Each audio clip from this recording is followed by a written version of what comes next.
Okay, let's dive right into this explainer. Today, we're looking at the Krebs cycle and ETC. Basically, the incredible microscopic energy factory operating inside your cells right now.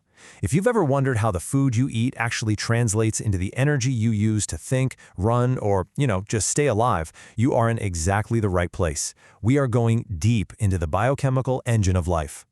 So we got to start with a fundamental question. We know that the first step of breaking down glucose, a process called glycolysis, gives us a net gain of exactly 2 ATP molecules. But seriously, think about it. Is a mere 2 ATP molecules truly enough to power a complex human body? Absolutely not. No way. At the end of glycolysis, we're left with 2 molecules of pyruvate. And the secret here is that most of the energy originally stored in that initial glucose molecule is actually still locked up tight inside those leftover pyruvate molecules. So how do we get it out? Well, here is our factory floor plan for this explainer. Entering the power plant, the bridge reaction, the Krebs cycle, transporting high-energy electrons, the main event, the electron transport chain, and finally, the ultimate energy yield. Let's get to it. All right, Section 1. Enter in the power plant. To get the real power out of glucose, those 2 pyruvate molecules can't just hang out in the cytoplasm where glycolysis happened. They have to enter a highly specialized organelle, the mitochondrion. And what's absolutely fascinating is how the mitochondrion's folded design is perfectly engineered for this job. You see these structures called cristae? They're folds in the inner mitochondrial membrane. It's like, well, in any factory, if you want to produce more goods, you need more factory floor space, right? The cristae massively increase the surface area inside the mitochondrion. More surface area literally means more ATP can be produced all at once. Looking at the complete setup, we have the outer membrane surrounding the whole organelle. Inside that is the inner membrane, which houses those crucial ATP production proteins. We just talked about the cristae, those folds maximizing that surface area, and finally, tucked right at the very center, is the matrix, a fluid-filled interior. Oh, and quick side note, this is absolutely crucial. For this specialized environment to function efficiently and actually carry out these next stages, oxygen must be available. Moving on to Section 2, the bridge reaction.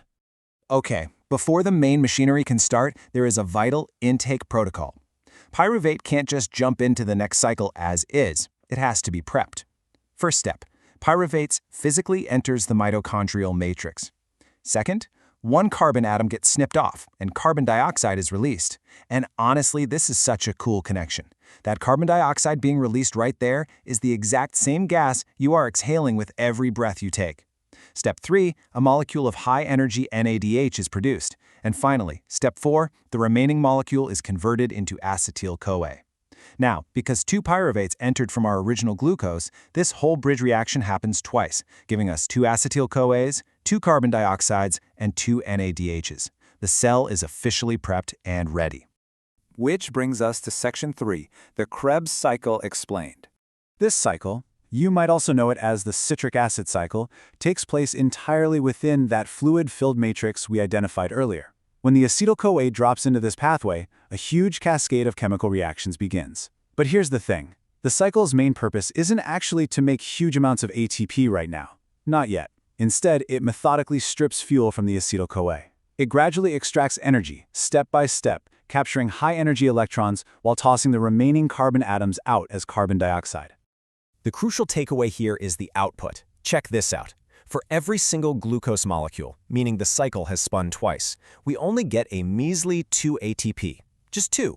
But we also get 6 molecules of NADH and 2 molecules of FADH2.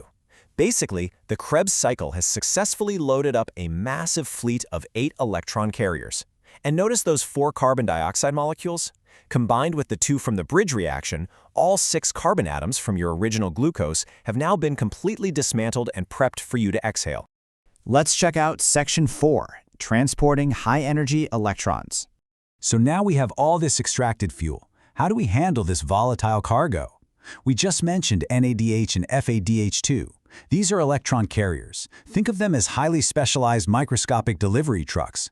They temporarily store the high-energy electrons extracted during the Krebs cycle and drive them to the final stage of respiration. This is literally life or death for the cell. Without these dedicated carriers securely holding the electrons, you couldn't control the reaction, and all that precious energy from the glucose would just violently explode as useless heat. These carriers make sure the energy is released nice and slow. And now, Section 5, the electron transport chain. So, where are those delivery trucks actually heading? They're leaving the matrix and heading straight for the inner mitochondrial membrane, right onto those folded cristae. This is where the magic really happens. First, NADH and FADH2 pull up and deliver their high-energy electrons to the membrane proteins. Second, as these electrons bounce between the proteins down the chain, they gradually release their energy. Third, this isn't just wasted energy. The membrane proteins use it to physically pump hydrogen ions, or protons, right across the inner membrane, moving them out of the matrix. Fourth, this creates a highly concentrated proton gradient on the other side. And this brilliantly illustrates the concept. It is exactly like water building up behind a dam. The cell is artificially pumping and piling up all these hydrogen ions on one side of the membrane.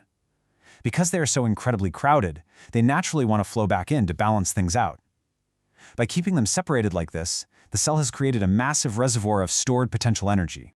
Okay, time to open the floodgates. The hydrogen ions are finally allowed to rush back into the matrix, but they can only do so by passing through one highly specific membrane protein called ATP synthase. And as the protons flow through, they physically force this protein to rotate. It acts exactly like a molecular turbine inside a hydroelectric dam. As it spins, it releases energy that's used to snap a phosphate group onto ADP, instantly converting it into our ultimate cellular currency, ATP. Literally, most of the ATP generated in your entire body comes from these tiny spinning turbines.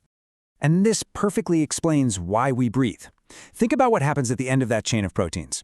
The electrons have to go somewhere once they've given up their energy, right? Without oxygen, those electrons literally get stuck. The whole chain backs up, the pumping completely stops, and ATP production comes to a violent halt.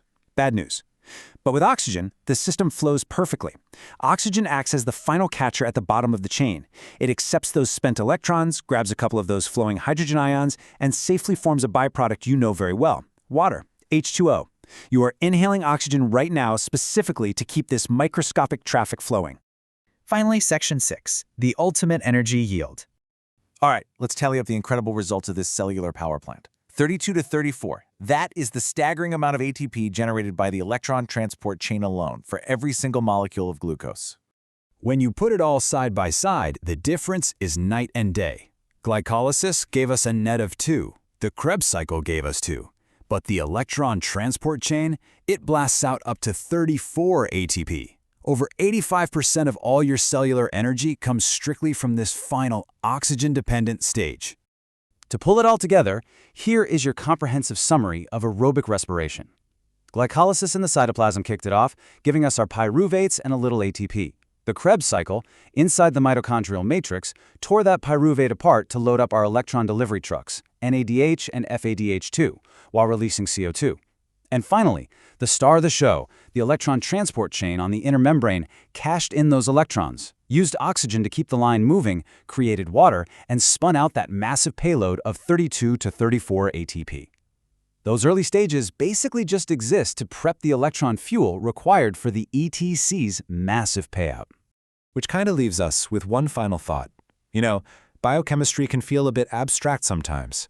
But right now, as you watch this explainer, inside your muscles, your brain, your heart, trillions of microscopic turbines are furiously spinning. Oxygen is catching electrons, water is being formed. If your cells have to run this precise power plant trillions of times a second just to maintain your baseline existence, how much sheer, staggering energy is flowing through you at this exact moment? Take a deep breath of oxygen and just think about that. Thanks for joining me on this explainer, and keep learning.